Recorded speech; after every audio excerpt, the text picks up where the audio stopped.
Hello and welcome back.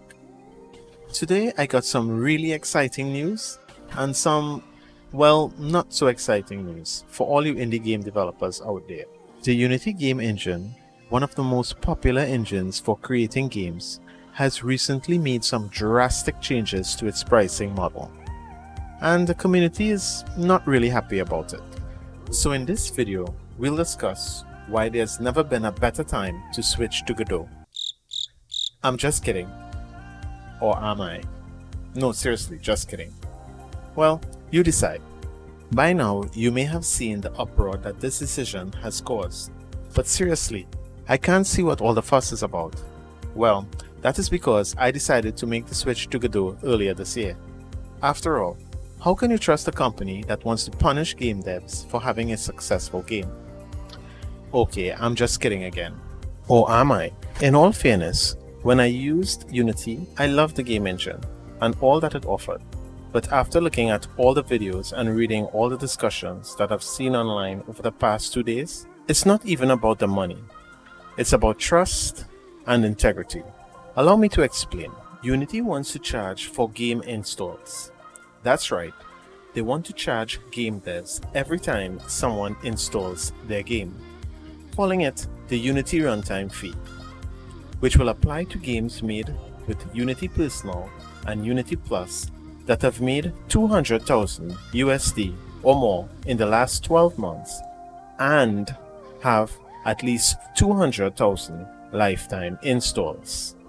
And if a player uninstalls their game, they even want to charge every time the player reinstalls their game. And this also includes game demos. And the list goes on. I have linked the Q&A facts page in the description if you want to check out Unity's shenanigans. But be aware that you'll have to visit this page multiple times because they keep updating the info as more and more Unity users voice their disappointment about these decisions. Now, if you're a beginner game dev and you're making a game for the first time, then this seriously does not apply to you. It does not even apply to many game devs that have moderate success. I mean seriously, as an aspiring indie game developer, if you made a game and uploaded it to Steam and sold it for $5, then you will need to have 40,000 downloads to cover the $200,000 threshold, and still you will not be charged, because you will need another 160,000 downloads to have covered both thresholds to be charged. So for me, it's not about the money, but I can see why a studio that has the same level of success like Team Cherry might be concerned.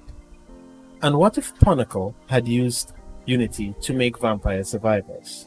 How much would they have to pay? But like I said, it's not about the money. Why would a beginner want to waste their time learning a game engine that has such flawed practices? Using installs as a way to charge devs is seriously flawed, which is only surpassed by Unity's failure to clearly explain the details of this decision to its faithful and dedicated supporters. As this situation unfolds, Unity seems to be listening to what devs are saying and making changes to their policies. When this announcement was first made, they were saying that WebGL and streaming were being counted as runtime execution. But at the time of making this video, they have amended that decision and now have excluded WebGL and streaming.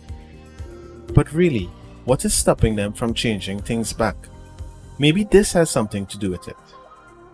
This whole situation is just messy. I mean, I get it.